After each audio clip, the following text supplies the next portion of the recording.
And then I'd like to introduce our panelists this evening. Beginning on my far left is Angie Sanders. Many of you may know her. She used to reside in Crabtree Country, and she's also a very wise expert in wastewater because she's worked in it for many, many years, but she works for Water District Number 3, which is located out on DD Highway, just south and east of Warrensburg. I do want to make it clear that Angie is kind of filling in for David Streeter, who's been the manager for many, many years out at District 3. But David had a family commitment he had to be at this evening, and kind of at the last minute. And so Angie very capably will fill his shoes, and we'll tell him what a great job she did, and, so and then we'll move on, right? So thank you, Angie, for being here this evening.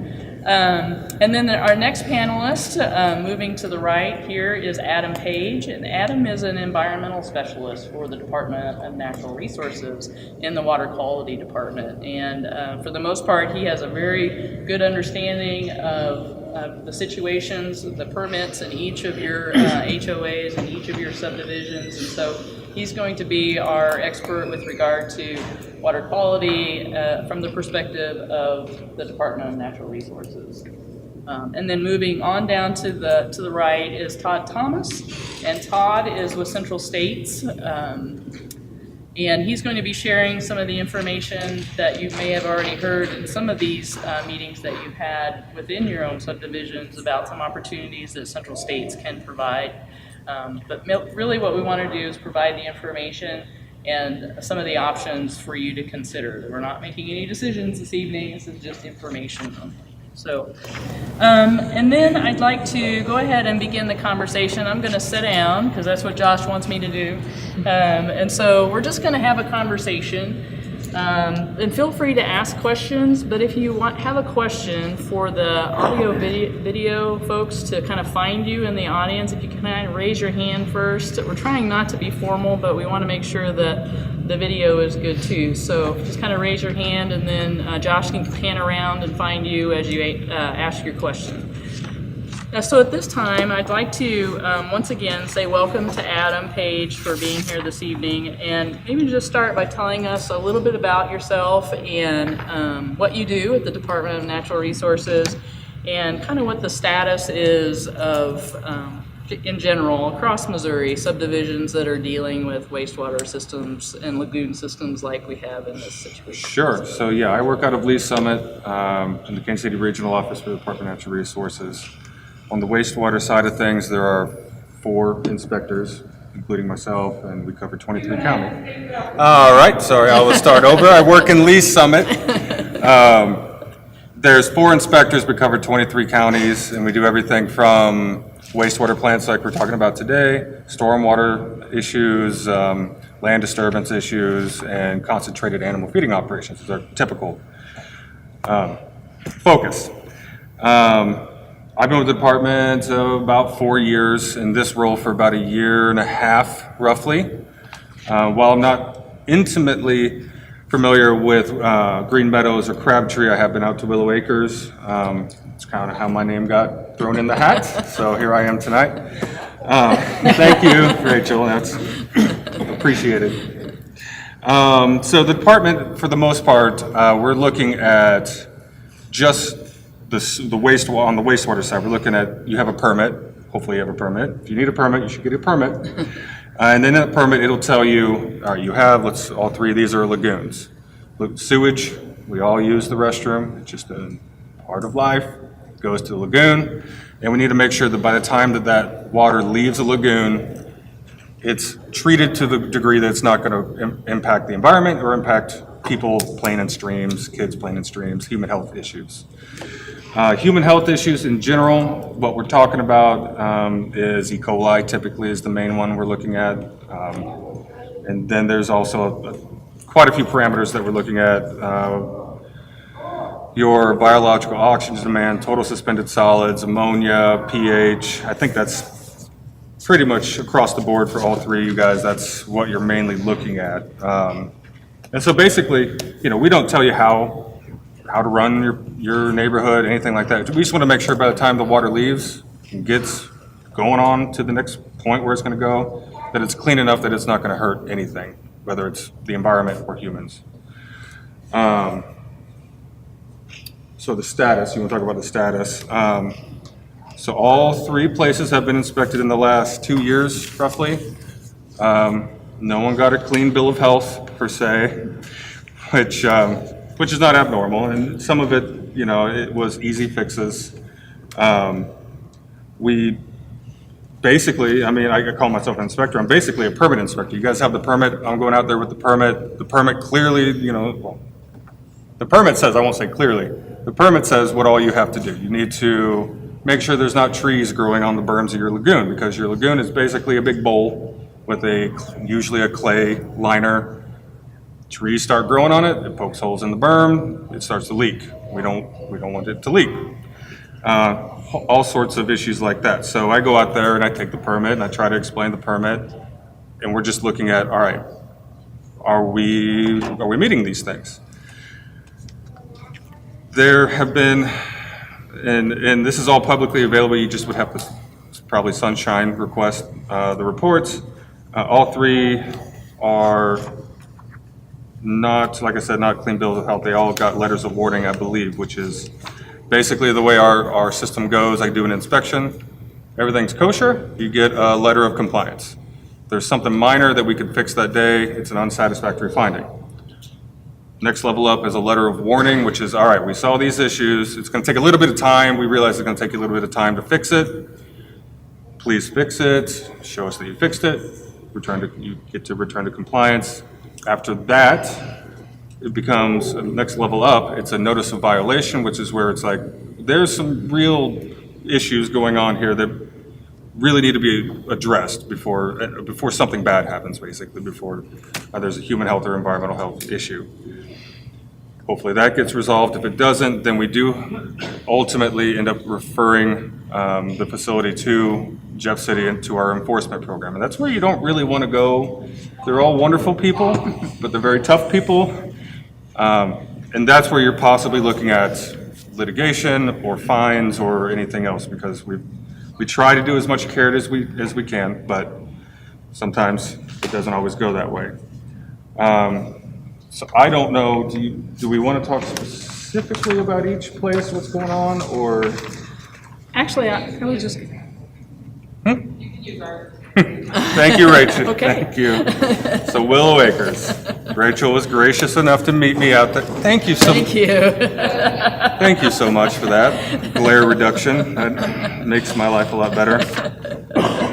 So basically, I went out there, and most of the issues that we did find we can work on them. One of them is, so I took when we go out there, and if it's discharging, if the lagoon is actively discharging, we grab a sample, and then we run it in our lab and see if it matches up with the limits that are in the permit. So for ammonia, you might have a limit that says 2 milligrams per liter of ammonia in the water is fine. If you go over that, then it's a violation because you're putting more ammonia out than you're allowed to. So in this case, we did have an effluent issue. And then also, we had a little bit of erosion. So with lagoons, it's a similar thing like I was talking about with the trees. If you start to allow the berms to erode, they'll just continue to erode until they collapse. That's just the nature of water wanting to leave where it's at. It will move through it. There was some deep-rooted vegetation, which is not grass. So I'm not necessarily, when I'm out there, I'm not looking at grass. I mean, ideally keep it mowed so you can actually walk around and take a look at the place, but I'm talking about things that are gonna actually grow roots and poke holes, is what I'm mainly looking at. We ask that you mark the outfall, which is where the outfall is where the water is coming out of the lagoon. It seems like a minor thing, but if you don't do it, inevitably some kid's gonna be like, oh, look, here's a great place to take a drink of water coming out of this tube, or something. It's just a preventative measure. And then we had a little bit of vegetation issue with the outfall because it took me about 45 minutes to get to the outfall, it seemed like, because it was a little overgrown. It's okay, you took care of it, I appreciate that. You need to be, if you're gonna be going out there and we want to believe that you're actually doing sampling and everything else, you have to physically be able to get out to that outfall to take the sample. So those are examples, those are not uncommon at all, especially with, municipalities who have lagoons, they should, I mean, this is their job. They should be doing these things. They should be mowing the place. They should be taking a look at, erosion. I understand when I go on an inspection that, are there any certified wastewater operators in the crowd today? You can raise your hand if so. Yeah, probably not. So this is not your job. It's something you guys have taken on because you are not connected to the city, and so you're taking this responsibility on for yourself. But I understand that it's not your job, so that's why I go out there and I try to approach it as, this is what's in the permit, this is what's expected. How, let's see how we can move forward. And as long as there's not any huge issue, I will work with you.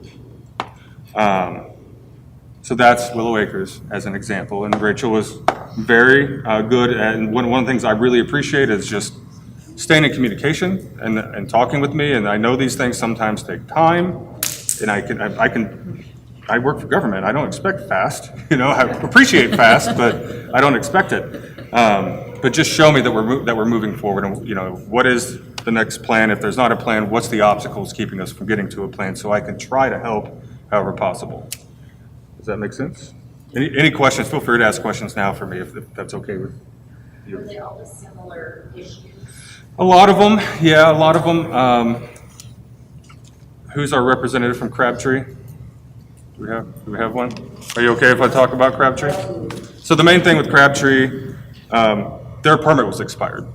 So the only thing we could really cite was that you don't have a current permit. So, if you don't have a permit to follow, we can't say you aren't following the permit, so we can only cite the permit. But there was... We just had a permit renewed. Yes, it's done now. It is done. At the time of the inspection, it was expired. And then they said, hey, you need to renew this permit. It's been done.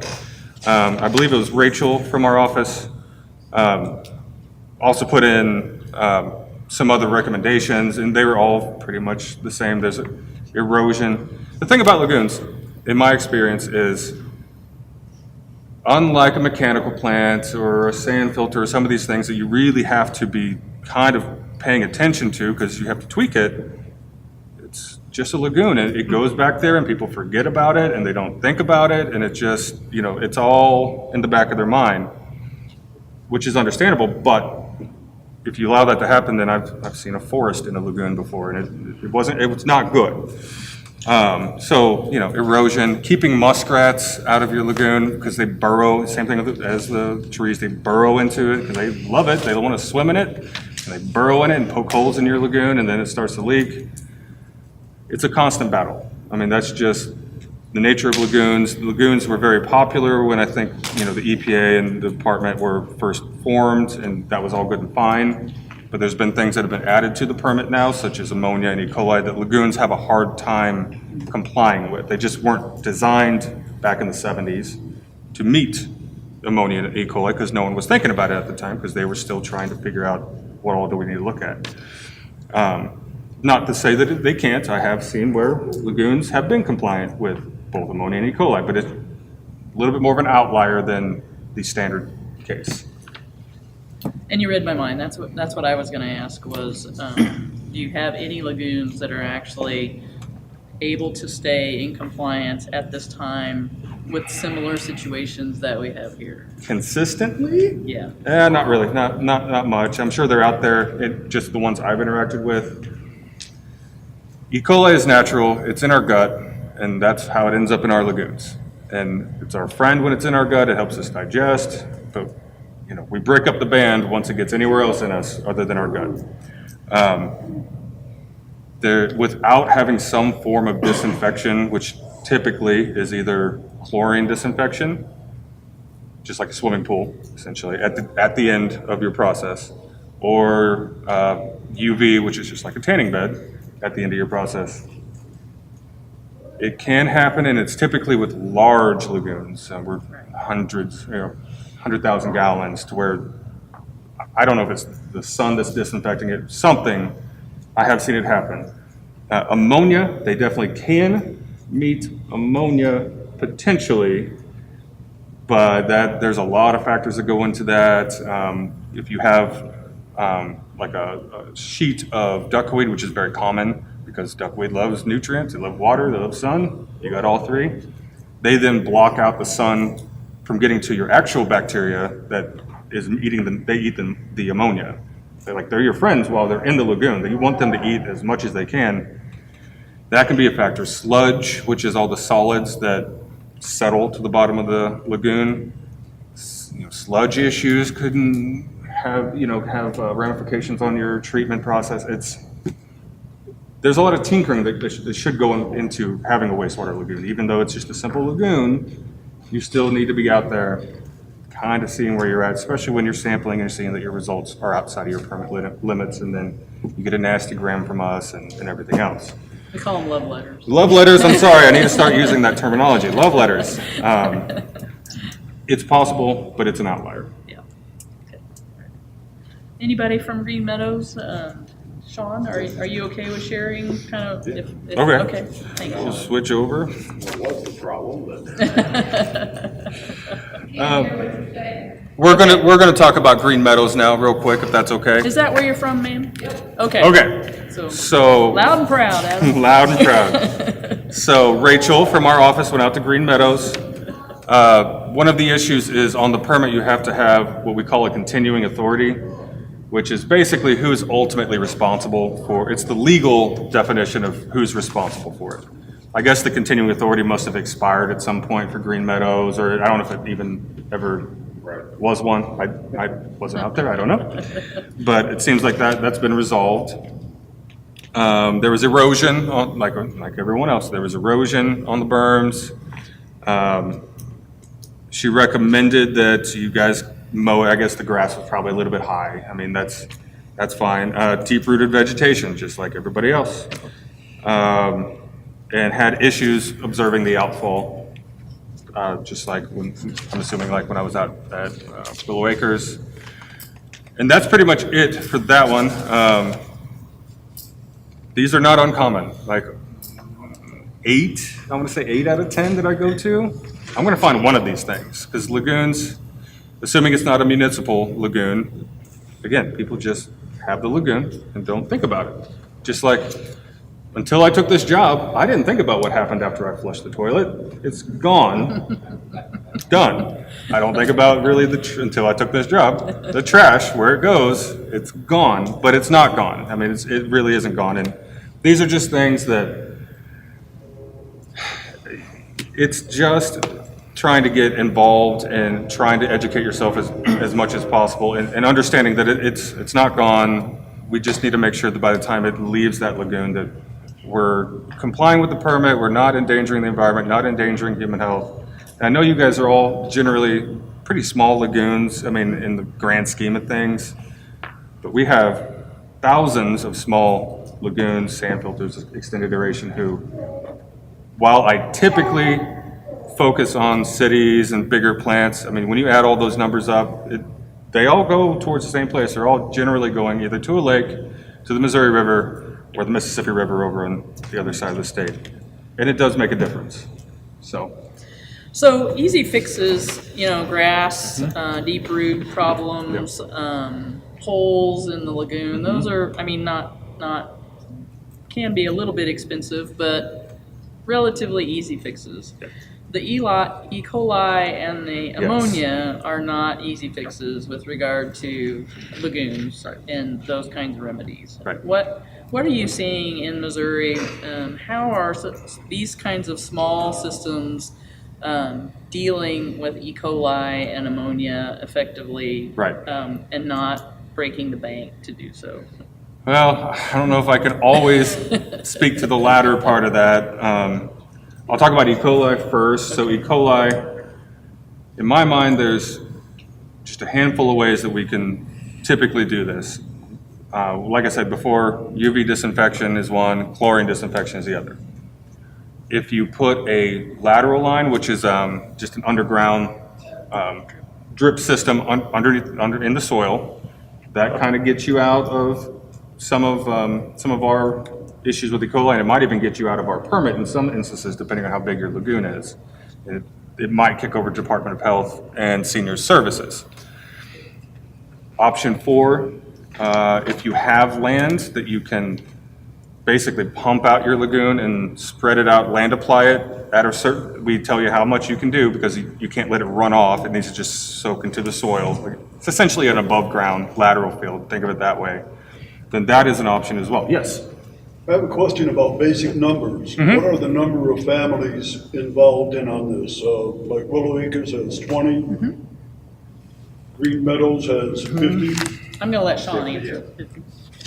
And how many for Crabtree? About 30. right now. 30. How many? 30 each. So you're talking 100 altogether. I just wanted to get the basic. Sure, numbers. Yeah. no, I appreciate that Yeah. information. Now, if we're talking about the UV disinfection and the chlorine, there's obviously going to be a cost associated to that because either we have to put the UV system there and you got to get electricity to it somehow so it works, or you put the chlorine applicator there and then you got to buy chlorine, and on top of that you have to dechlorinate the water also because chlorine burns fish gills. Even our drinking water, put it in a fish tank. It's why if you've ever had a pet fish, you've got to let it settle and add all those things. So there is like a continually cost of buying chemicals if you go that route. Land application, we're just talking, do you have somewhere to put it? And there's more to it. I mean, there's a certain buffer zone that you can't, I forget the exact number, but if you have a creek going through the field, you stay, we'll say 50 feet back from the field when you're applying it so you're not spraying it into the creek. Stay away from your neighbor's boundary lines because it is sewage still. I mean, it's treated sewage, but it doesn't always smell great. And neighbors don't like that. And then the lateral lines, we're basically talking generally about interacting with some engineering firm to just figure out how much space do you need, how many lines do you need, just working that out. And that would go through our Jefferson City engineers would review that just to make sure everything's kosher. Yeah, I mean, I'm not going to short sell that things don't get expensive in this realm. I wish that wasn't the case, and there's not a whole lot of grant money out there at the time at this moment. Yeah, not for small subdivisions, not even half the time for cities. I mean, things are pretty tight right now as far as grant funding. Unfortunately, because I wish I had that avenue that I could point people in, but I don't. For ammonia, I'd like to think that lagoons are good at somehow treating ammonia. Not my experience. A lot of places do ultimately decide that they're just going to put in some kind of mechanical plant or sand filter or some other technology. Or even the lateral lines would also apply to that. Which is actually, I'm sorry to interrupt. No. But the lateral drip system is a good solution because it does do both. It takes care of the E. coli and it also takes care of the ammonia for now. For now. And in reality, in theory, there should be continual maintenance no matter what. I mean, you should be going out to the lagoon, checking it, seeing what's going on, checking how much sludge you have, because eventually, I recommend this to most places, you need to put some money aside every year, whatever amount you want, because eventually your sludge, which is again the solids that just settle on the bottom, that's going to rise and rise and rise and rise over years. And then you have less and less water for treatment, and eventually you're going to have to remove that sludge, and that gets expensive. They will come in and they will charge you by the ton, and they don't necessarily dry it before they charge you by the ton. It gets expensive. Can't rig it out. Do what? Can't rig it out. You can. You should probably set that up in your contract because I don't know that they're going to volunteer to do that. What they'll do is they'll bring mobile drying beds and they put polymer in it to try to bind everything and drop the water out, but they charge you for that too. Yeah. So they're going to get you one way And or the other. It's not cheap. It is not cheap. And it's something that, especially when I'm dealing with cities, that they just haven't thought about, and then they have X tens or hundreds of thousands of dollars in these projects that they have to find money for, and it's a challenge. Yes. Well, I remember a couple of years ago, we were deep into this, not nearly as deep as we are now, calling around and trying to find somebody who would even deal with the sludge and take care of it, and we couldn't. There was somebody in Kansas someplace, and they wouldn't come this way. Yeah, that's a challenge, and I've been trying to convince somebody in my office, it probably should just be me, to put together some kind of list, just as, because we can't say go to this company or this company, but if we could just get a list together, which it's always changing, and companies go out of business and everything else, and when I'm looking at a certain area, I end up just Googling, Warrensburg, septic hauling, something like that. I wish we had a more comprehensive thing, but it is just always changing. But I definitely, if it comes to that, make sure you shop around. Don't just find your first option and click on it. Look at all your options, because we are talking usually a significant amount of money, and you need to make the best decision for your homeowners association. Yeah, and it's going to depend. I don't know how old each individual lagoon is. The older it is, and if it hasn't been cleaned out, the more sludge probably it's going to have. So it's going to be a case-by-case basis. We typically definitely don't want you to discharge the sludge, because that's where a lot of the yuck is. Hopefully, in theory, the water on top is a little bit cleaner and it's been treated, but that sludge holds everything that anyone's flushed down the toilets in the last, however many years. There's residuals there for everything. So sludge can be land applied. If you have to have a permit to do that, just to make sure you're not land applying it in the creek. Don't do that, please. Any other questions about any of that or anything else? So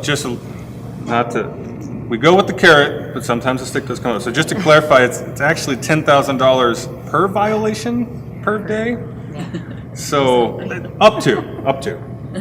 I mean, up to $10,000 per violation a day. And so if you have, 6 violations over a year, just math.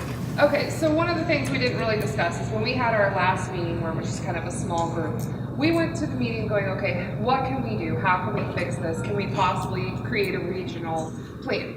So we took our small subdivisions and we thought, okay, what can we do? Can we bring in the airport? Can we spread? What can we do? But what we came up with and what we learned, and that's when Angie speaks, she's going to explain some of this.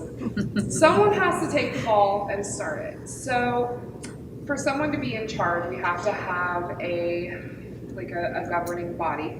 And they would say, all right, we're going to include this, we're going to do this, we're going to do that. But what we have to do is we have to make sure that that's the route we want to go.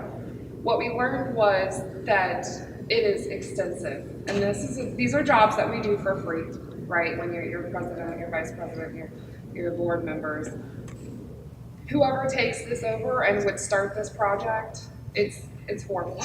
I mean, just this little part right here, this is nothing. Angie will be able to explain a little bit more about that. We didn't understand what it meant to start our own regional plant.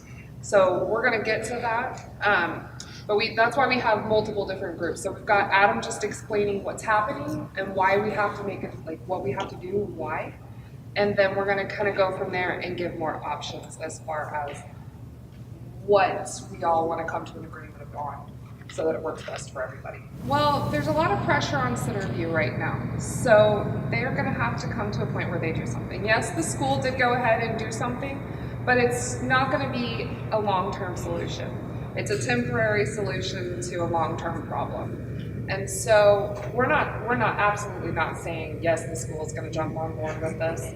What we're trying to do is come up with an idea of how we can band together to make it cheaper for all of us, right? I mean, we're paying a lot of money in sewer dues right now.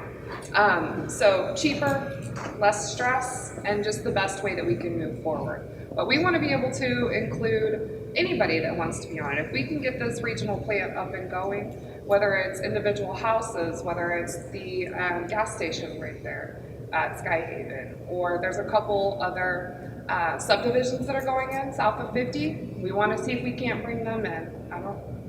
Jeff Florida is not here, right? And that's what we've been doing. We've been putting a big Band-Aid on it, or maybe not even putting a Band-Aid, just letting it go, and so it's festering at this point. So this is definitely just informational. We'll separate when we go to our next meetings as far as HOAs, and then we'll have the opportunity HOA-wise to discuss individual, together. You know, there's gonna be just different options presented. I'm gonna segue, oh, Ken, sorry. Tracy, as I look at development that is coming along 50, we've got a storage, small storage facility under construction between there and the airport terminal, or the airport maintenance facility out there. There's one business that has a for sale sign, and there's another development that appears to be taking root. They're getting ready to pour foundations, as it appears, footings. Are there possibilities, and of course there's the airport, which doesn't generate a lot of wastewater, but they've got stormwater to deal with.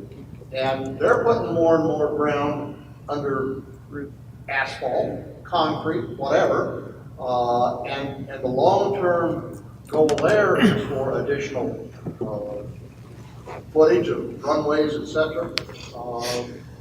Is there a possibility to incorporate those commercial facilities as they come online? Or does the airport have its own sophisticated plan? Well, I think each of those, and I'll defer to Adam a little bit too, but I think each of those commercial facilities that are in existence now have their solution, whatever that is. We wanted to start with a priority, so those are in compliance. But the priority here is our HOAs that are not in compliance. And how do we remedy that situation? In my mind, that's kind of the priority. That doesn't eliminate us from working with others regionally, but they're in compliance. And so that's why we wanted to start with this conversation, because really it's you. It's all of us making that decision about what you want to do, either collectively or individually. I'm going to go ahead and introduce Angie. Most of you know Angie with Public Water Supply District number 3. She's going to talk about the regional approach to wastewater and really what they have learned in this approach. Now, we're not advocating that approach. They can't take over this territory, so you couldn't go to Angie and said, if I gave you $1, would you make all of our problems go away? They have a service territory that they have to be mindful of. And so it's just a solution that they have found in their area. It's not, they can't come and be the solution for you guys, I guess is what I'm trying to say in a gentle way. And so Angie, you want to go ahead and talk about what you've done with District 3? Absolutely. Can everybody hear me okay? Like Tracy mentioned, I'm Angie. I work at Water District 3. We're east of Warrensburg, outside of the city. So like she said, we're not in the jurisdiction for you guys, so we couldn't help you with any solutions. We're here mostly as just kind of a, I guess, guidance and to tell you really kind of our story of what we've done. I'm also not the manager. David Streeter was supposed to be here, but unfortunately I was sent in his place. So I will do my best to answer all of the questions that you have, but I'm not exactly the resident expert. I have no idea how to actually operate anything. So if you've got any of those questions, that would not be my department, sorry. But first off, we are mostly a water district. We have about 1,700 water customers, only about 160 wastewater. We kind of fell into the wastewater by inheriting it from when we inherited the water system at Hickory Hills. We also got responsible for the wastewater. If we could, in a heartbeat, we would give it to anybody who wants it. Nobody's taken it yet. But like I mentioned, we started 2008, we were getting so many letters of letters of warning, notices of violation from DNR, and we knew we had to do something. We had 2 cell lagoons and a 3 cell lagoon for 160 homes. Really, our lagoons are about 5 feet deep, so there wasn't a lot of options that we could do with those. I don't know how big your guys' lagoon actually is. That's one thing you'll have to know if there is a solution to retrofit those. We did not have that solution because ours were just not at the capacity that they needed to be to make anything work to modify those. When we started, like I said, in 2008, we started with an engineer, which is Allstate Consultants, which I think is Willow, you guys use Carrie Sayer. We had 3 options. Our first option was to hook up with Warrensburg. Warrensburg flat out told us they were not going to accept any more customers. They didn't have the capacity either, so that kind of got taken away right off the top. Our second option they came up with was to land apply, which was one that Adam suggested. Land applying was probably our cheaper solution. The third option was to build a mechanical treatment plant.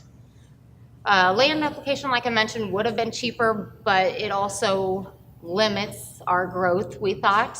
You have to have the acreage. We do have 80 acres, but it really did limit our growth if we did want this to be more of a regional treatment plant. It's built for Hickory Hills as of right now, but we have the capability of expanding it. We can add another clarifier, another oxidation ditch, whatever we need to, just in case we ever have more customers that we need to take care of. So the third option was really, our board decided was the best long-term solution for our system. $3 million was the price tag on that for 160 homes. I know that's a shock for, that's not much more than what we've got here. So that's a lot of money to come up for 160 people or 100 people. That's where you get in touch with people like Tracy. When we found out we decided to do that treatment plant, we decided we needed funding, and we started looking at our options for that. There's USDA, there's CDBG, there's EPA. They played a huge role in building our $3 million treatment plant. Without them, Tracy, I want to thank you especially too. Our treatment plant would not have been built. So back in 2013, USDA, Lois East was our representative with them, rural development. We were granted, $1.2 million for a loan, low interest loan. And then we also got a $855,000 grant. So that helped a lot already. And then that year we were also granted $500,000 from CDBG. So there's another, close to $1 million that we got as grant money. So that helps with trying to fund this with our customers. We also dredged our lagoons in 2011. $173,000 it cost from Nutrijet. They're based out of Iowa. So if anybody needed somebody, I don't know if they'll come all the way this way for just a little small subdivision, but there's at least a name if anybody needs that. Like I said, $173,000 to dredge lagoons. They didn't dry it out or anything. They land applied that on acreage that we had. Another source, if you need acreage, we talked to a lot of farmers that just had acres in that area that let us land apply on their farmland. So if you don't have that, you can still look at other properties in the area that are generous enough to allow you to apply their land. Let's see. 2014, we did bid our project. We were about $1 million over budget for the construction that we had in the bank. So scratch to that. We had to go back to the drawing board, remove all mechanical things, redesigned it from 95,000 gallon per day to a 65,000 gallon per day treatment plant. cut out everything that we could that we didn't have to survive, and just made it a little harder on our operators to maintain it. Finally, Tracy stepped in for us, and It was actually the county. It was the county. Tracy didn't do anything. Tracy got us in touch with County. everything. So the county commissioners had an extra, let's see, what they have, a 1.23, 1.1. 2.6 Yeah, is what it started out with. 2.6 is, 2.6 million that they had to spend from EPA, or they were in jeopardy of possibly losing that money. So what better way to spend that is on the wastewater treatment plant with Water District 3. So by allowing us to have the funds that was earmarked for another project that fell through, we got our treatment plant up and running, and we finally, in 2016, we began construction. 2017, it was online and has been, we've had small bumps, you know, when you first put it online, you gotta, you know, work through all the snags that you have. We spend majority of our time for our operators. We have 3 wastewater operators and 3 water operators. So half of our staff is already spent on dealing with the wastewater, and we only have 160 of those customers.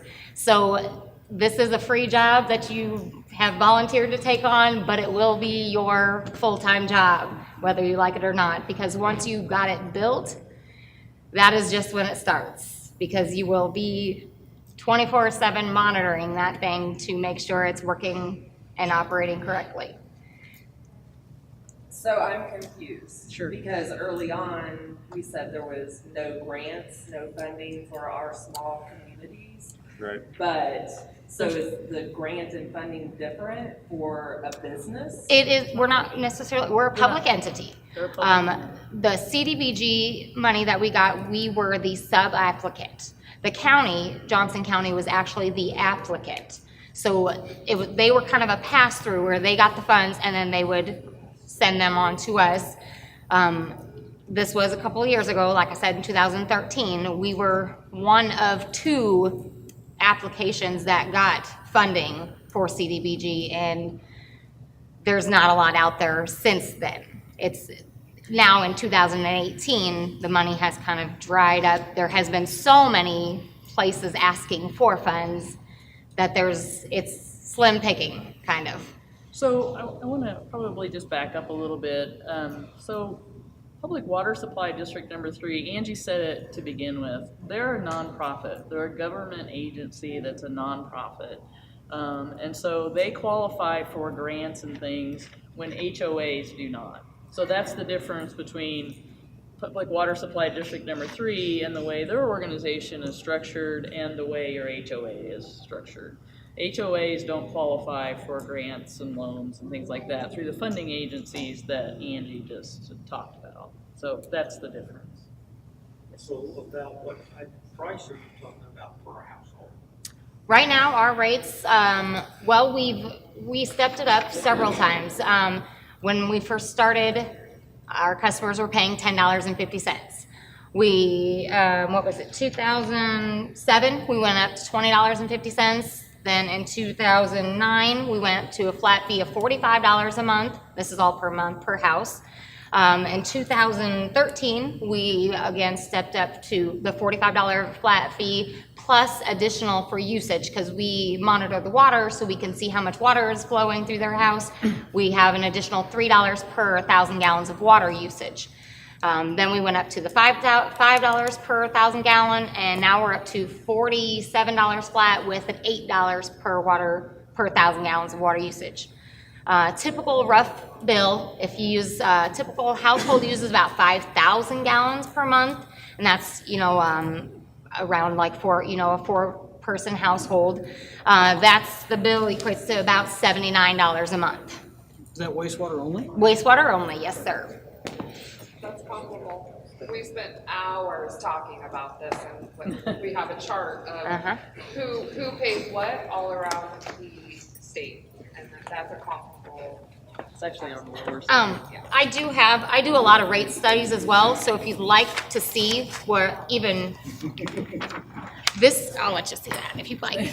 It's got all the area, it's got Warrensburg, it's got Knob-Nostar, it's everywhere, so, those are comparable areas as to wastewater rates. If So anyone there else. was no front cost, I mean, like.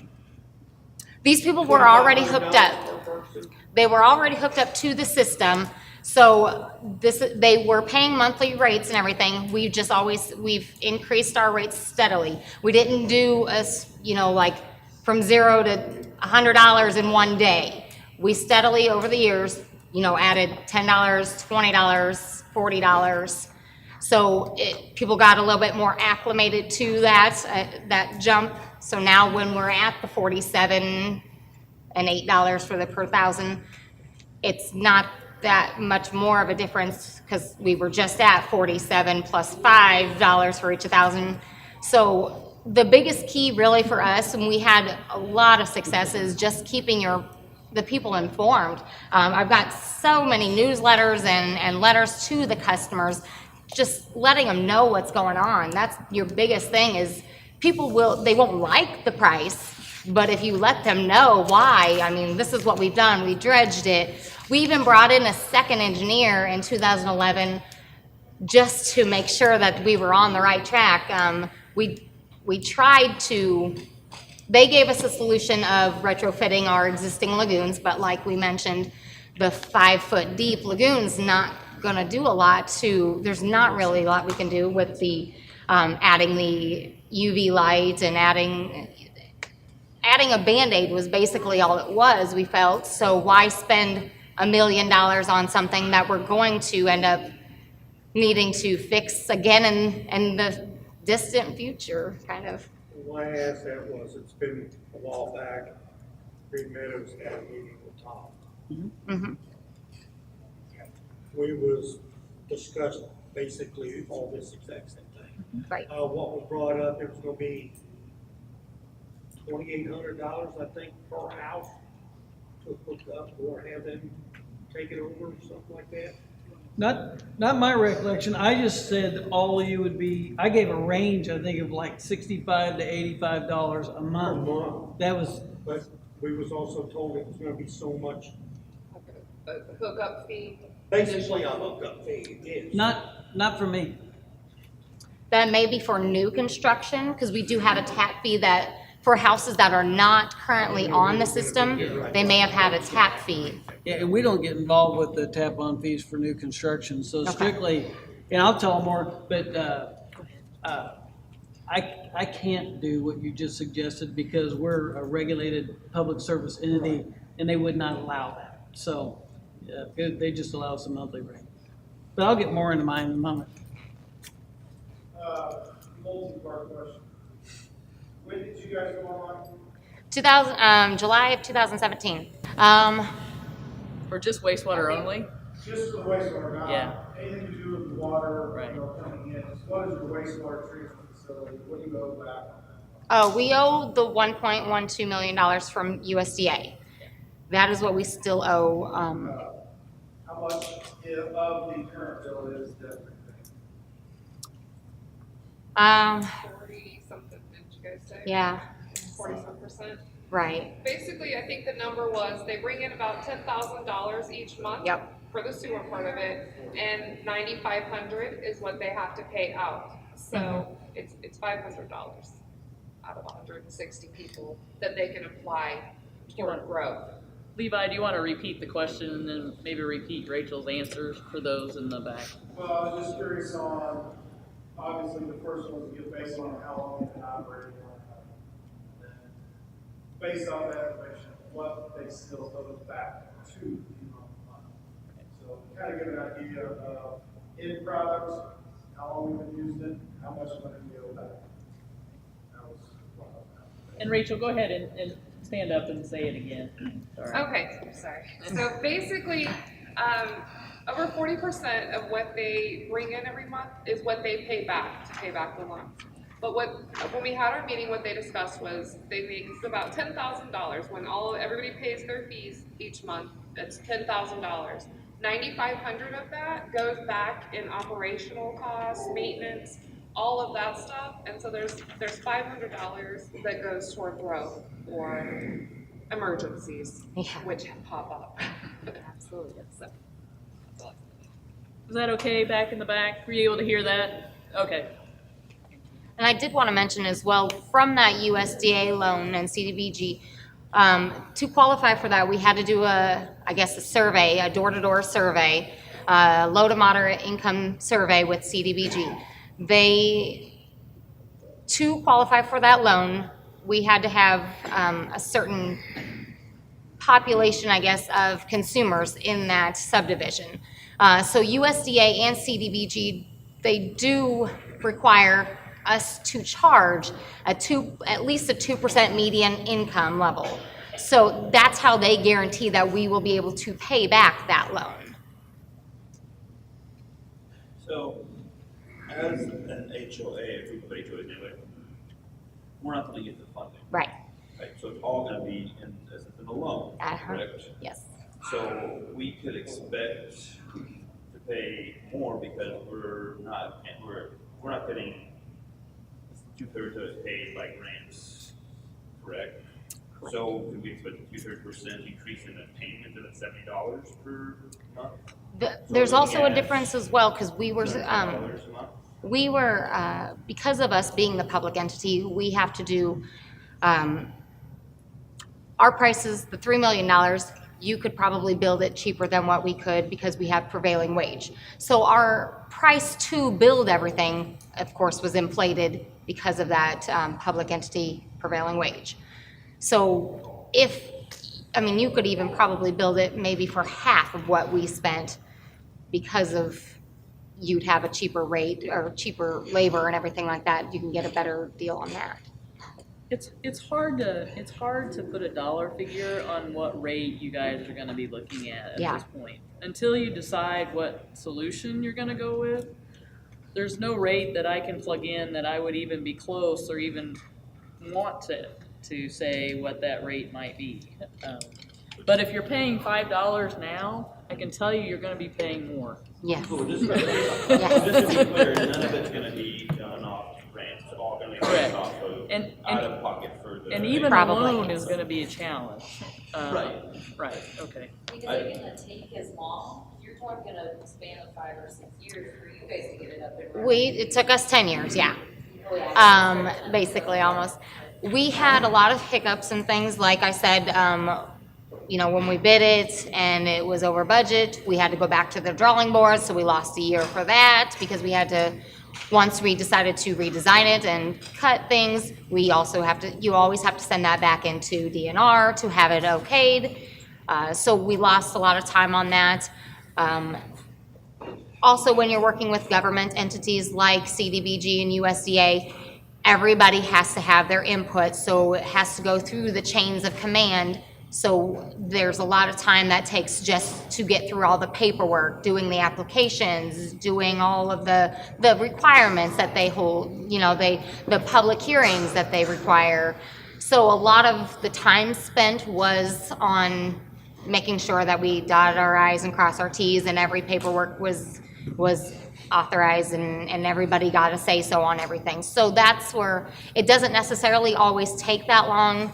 That's just why it took 10 years for us, is because of all the hoops we had to jump through. So it's safe to say it would take less time to get ours Yes. up and running. It could. But years still. I'm gonna take 2 more questions, then we need to give time to Todd.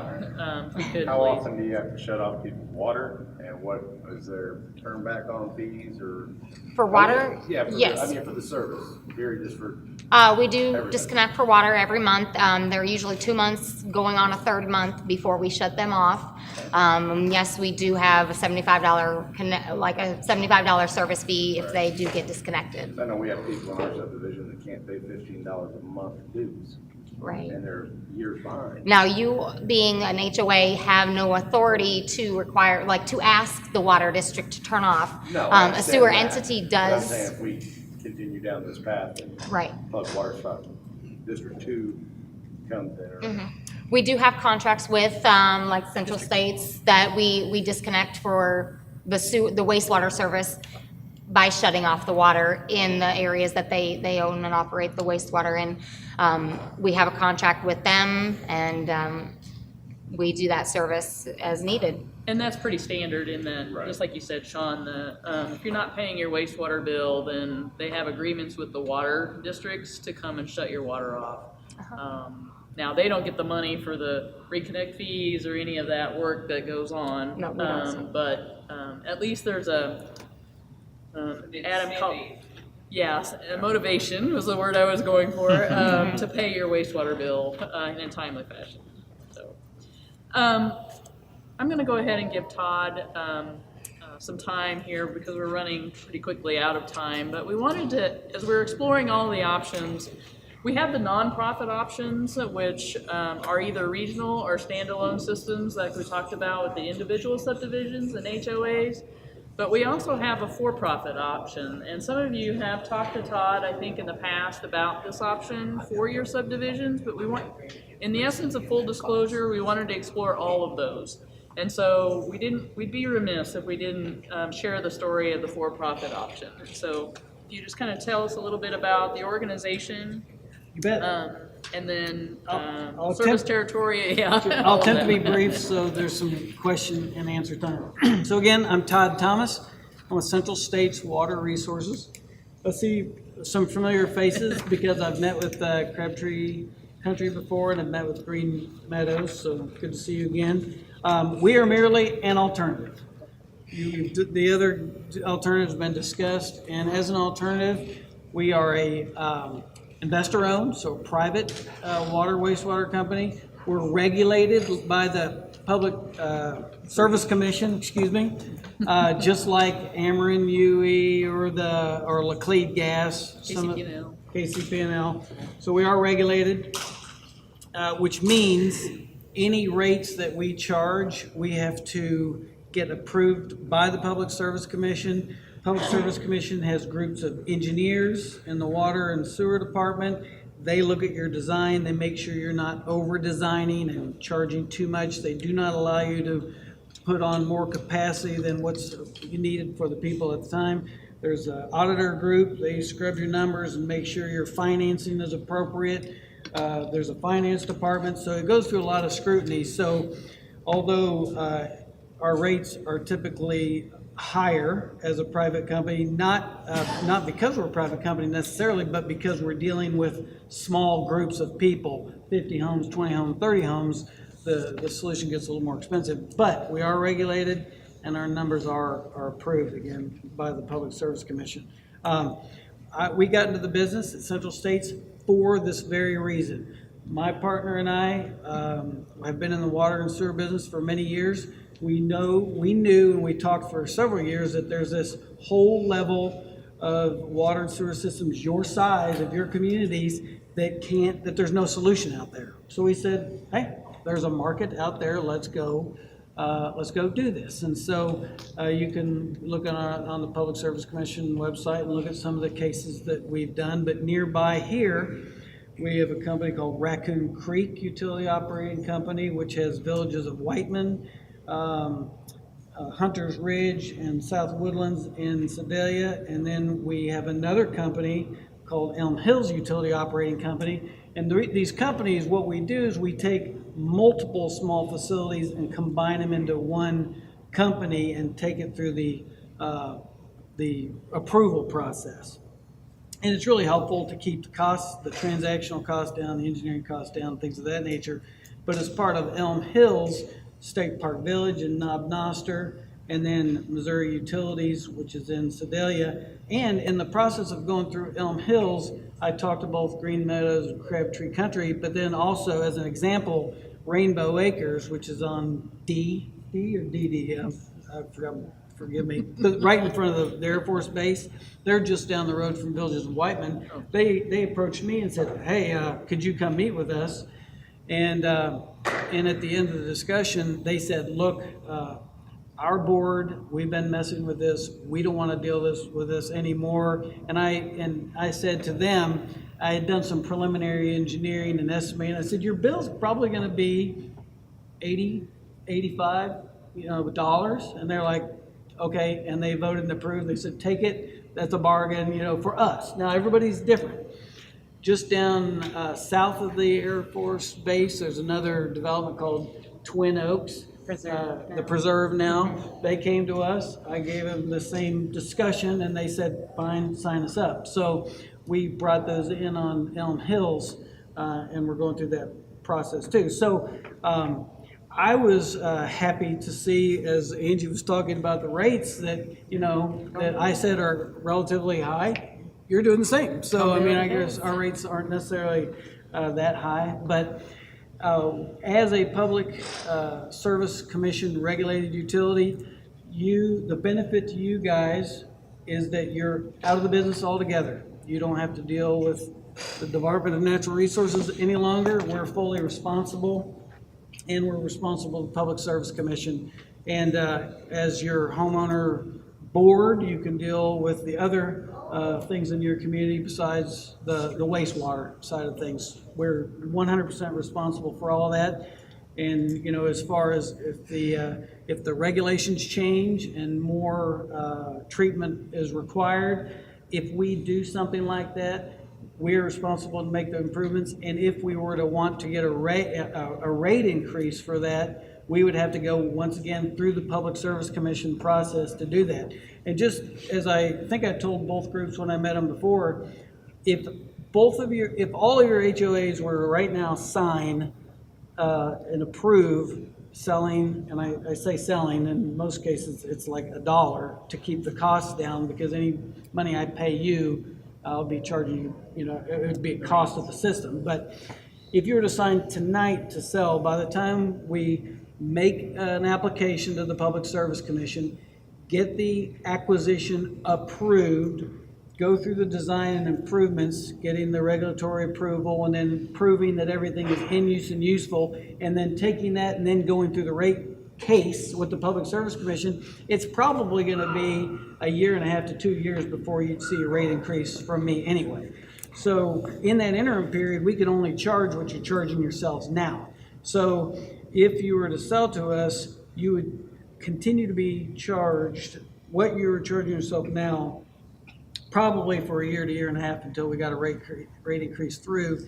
And the rate, and I'm still say that range is, and I'll give a broad range, but $65 to $95, probably somewhere in the middle, is what the rate would be.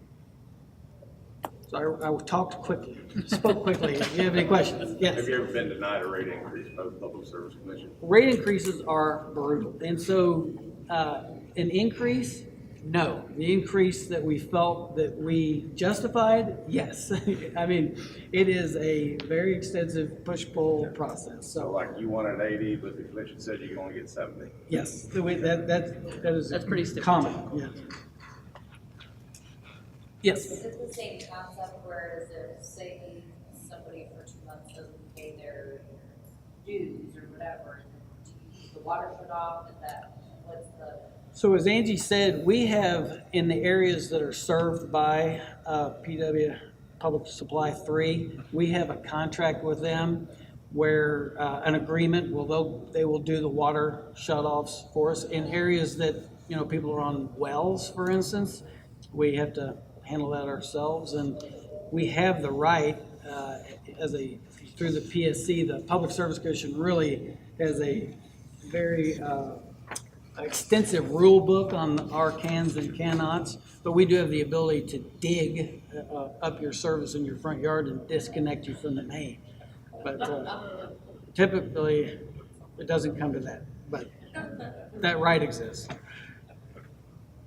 I guess maybe from like the DNR focal point, what do you see as what's your opinion on what's a I have no opinion on the matter. Thank you for asking. No, I mean, you wouldn't say that, but I mean, the reality is, I'm not here to make decisions for you guys. You guys you're your own entities. You have to make whatever decision you think is gonna work for you. But yeah, I mean, do you? From an environmental want point, I mean, more accessible than others? not necessarily. I mean, keeping the lagoons can work.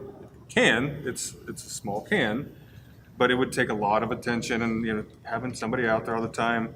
Building a new plant can definitely, improve your chances of staying with the permit. Going with any option, it's there. I'm not here to tell you what to do. I'm just trying to tell you, this is what your permit says. You got it. You got to meet these things. Can't have consistent non-compliance. You can't, because that whole $10,000 per day per violation thing does exist. And so that's what we're trying to avoid. They hold us accountable for that too, by the way. Sure. If you're the owner, then you're on the line. So if we do non-profit, we as the HOA members will maintain that thing. We have a board. Right, but we and would then be we the can- one maintaining. Yes, that kind of you would be hire. responsible But for it. profit, you would be whoever you hired, and as we're paying you, you guys would maintain that then? So you don't need a separate board if you're going the for-profit route? Right, Right. that's what I mean, Okay. so they would maintain the plane. Yeah, Yes. we'd We be, would maintain everything, we pay you, you take care of it. Your yeah, hands you'd would pay be us, washed. you would get a bill in the mail from us. That's all you do. That's all you would do. That would be the extent of your responsibility for water and Option 3 in the middle, I'll get to you in just a second, sorry. Option 3 in the middle of that is that you guys retain, you guys are still the owner, but then you still hire a contract operator who just comes in and does the mowing, but it's still under your control, and you'd just be paying him whatever his. Which I think is what I did they want to do. bring something up. On Missouri DNR's website, it's easy if you Google or Missouri Department of Natural Resource, find, site-specific permits or final permits. You can see your permit Yeah. and you can see everything you want to know about your system and if there's any conditions on your system and your permit.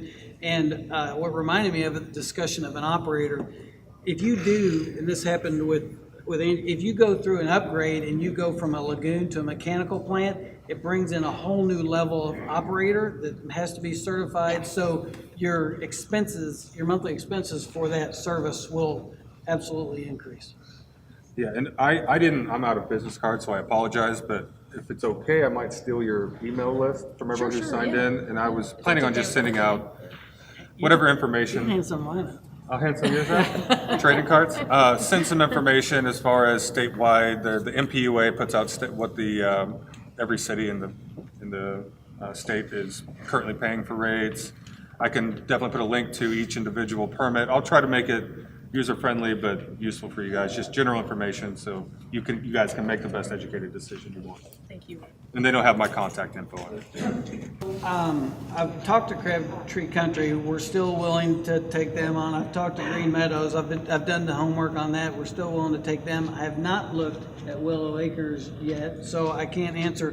But we will do we always go try to find the most economic solution, right? So when we bought Rainbow Acres, it was close enough to Villages of Whiteman where I'm like, maybe we should just run a pipeline. So I looked at the distance and got some estimates on that. And it just wasn't feasible, because if you look at $30 a foot for a mile, you're in $160,000, or just so it depends. But if obviously, the more people that we could get to come on, we'll look at a regional solution. We'll try to do what's cheapest. And if somebody asked me what we were going to do with your lagoon, I would say I don't know yet, because I'm going to do what's least expensive. I'll look at the underground injection. I'll look at land application. I'll look at doing a treatment process at the end of the lagoon to clean up, residual treatment on the end. So there's a lot of different options we look at to make it the least.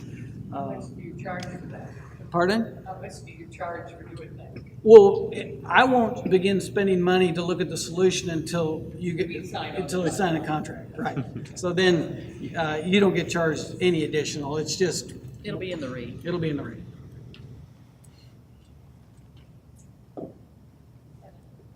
Sorry. Great So question. would it be, you may not be able to answer this, but if, say, all three join in and go with the for-profit option, are we seeing a lower cost per household because you've got more houses? Or is it gonna be the same price whether just Green Meadows joins and then the other two decide to do something different? So, I mean, it's the classic, it depends, right? And so when we did Elm Hills before, and Rainbow and Twin Oaks came along, when I did the estimates for those and just put them into the same group, it didn't move the needle much. Whereas if they had been solo, it would have been a different, outcome. So definitely the concept of more is better, works for economics on these things. It probably has more to do with the cost allocation on the admin upfront cost. Oh, yeah, that's a lot to do So with if you, that. if you pool everybody together, the cost savings is not really in the systems itself. It's probably more in the admin upfront and Todd's time and engineering time and things like that, perhaps, or PSC time, Public Service Commission time. Which is probably, in the scheme of things, fairly marginal, but still a savings. So I'm sorry, did you do an estimate at Green Meadows? Because I remember you sent a letter out. And Right. I can't remember if it was just informational or if you did an actual estimate. So whoever attended the meeting that evening heard me say, I have looked at your permit, I have done a preliminary estimate with our engineer, and based on that, I gave that relatively wide rate estimate of 65 to 85 or something like that is what it was. 65,000 to 85? No, $65 per month Oh, to okay. 85, yeah, to $85 per month. So, I mean, I typically, before I come meet with any community and talk to them, at least get an idea of what it's gonna run, because if it's gonna be, if it's gonna be above 100, I probably won't even come, because I don't wanna go there. So I know there's other communities like ours all around Johnson County. So for instance, Country Acres in Athens, they're about the same size as Green Meadows, maybe a little bit more, the exact same situation. So how can we get a comparison of other subdivisions in Johnson County that have the same issue and what they have done? Because from what I know, they did a concrete aerator. I don't know if you're familiar with right opportunity. It sounds familiar, but there's so many country this and oak that they Big all, Highway and F, okay. southeast corner. I don't have a solid answer right off hand other than, just pick up the phone and give them a call and see, I'm trying to think in our database, but I'm not sure that all of that's always gonna be in there. Would it be in their permit?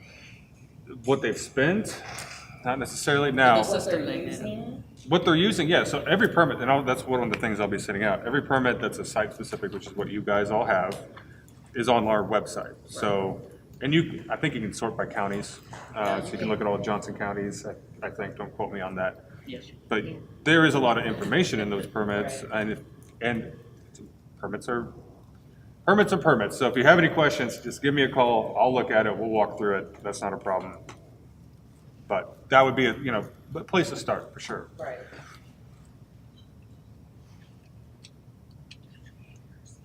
Yeah. Other questions? Other questions? Good conversations. Can I, like I said, I plan on sending an email out to anyone who put it on there. Is there any other that you can think of off the top of your head, links or anything that you'd be interested in taking a look at? I'll probably send a link for the PSC so you get familiar with them, which is where he comes into play. I'll put the permits in there. I've already forgotten, but I had something else I was going to send that I'll hopefully remember. Anything else that you guys are interested in knowing about or you think would be useful information? If there's any monetary, any monies out Okay. there. I know you're saying, no, there's not, but Yeah. if there is anything out there that. Yeah, I'll figure out how to do it. For any municipality, when we renew their permit, we do something called a cost analysis for compliance, which means you may need to upgrade your plant. Here are all the options and here are guesstimates on how much that's gonna cost. Now, typically municipalities are gonna be larger than 3,000 gallons or whatever we're dealing with at these places, but I can point you in the direction of some of those and kind of see where the rationale for land application versus upgrading to extended duration. Kind of see where those are going, but. You know what is out there? Every year we get the letter for small systems where you pay a certain dollar amount or percentage for engineering. Yep.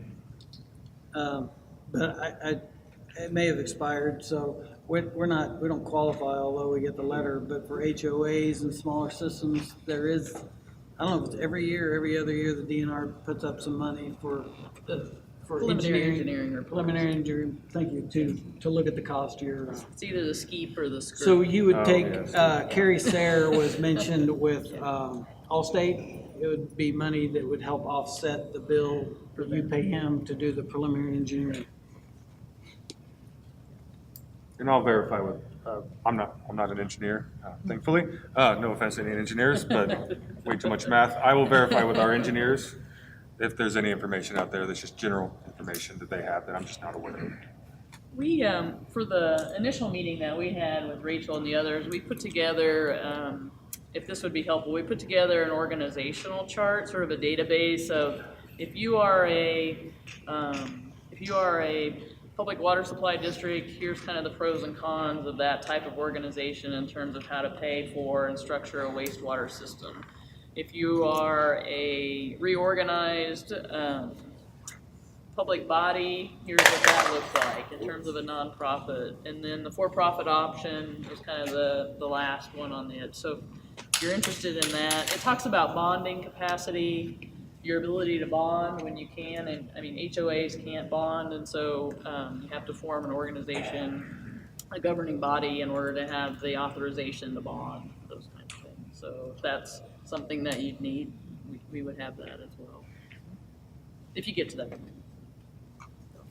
So, so basically that means as an HOA, we can't get a loan. If we did like an individual, someone, like we were in charge of it, we have more options for a loan, but we still can't get grants really. I mean, they're just not out there. And then there's the, if we switch over and we just hand it to someone else. Right. So that's basically what that means. Or you form a governing body of yourselves, like Public Water Supply District Number 3 did. They formed an organization from amongst all of their ratepayers to provide water service back in the day. They only added wastewater recently, so. Banks don't typically like giving loans for holes in the ground full of wastewater, so you typically have to collateralize your loan somehow. District 3 had experience too, and that's imperative here. Yeah. Any other questions? Okay, I think we've come to the end, and I appreciate everybody kind of hanging out for 8 minutes longer than we promised. But I do want to say thank you once again for joining us. We hope that we've brought to you the right information. We hope we've been helpful in some way. As you consider your situation, maybe think about what next steps you'd like to see, because we want to be a part of that and we want to be helpful in any way. So if you get together with your HOA and you say, hey, we'd like to have Adam or Angie or Todd come back and talk to us or explore a little bit more information, please know that we're here to help you.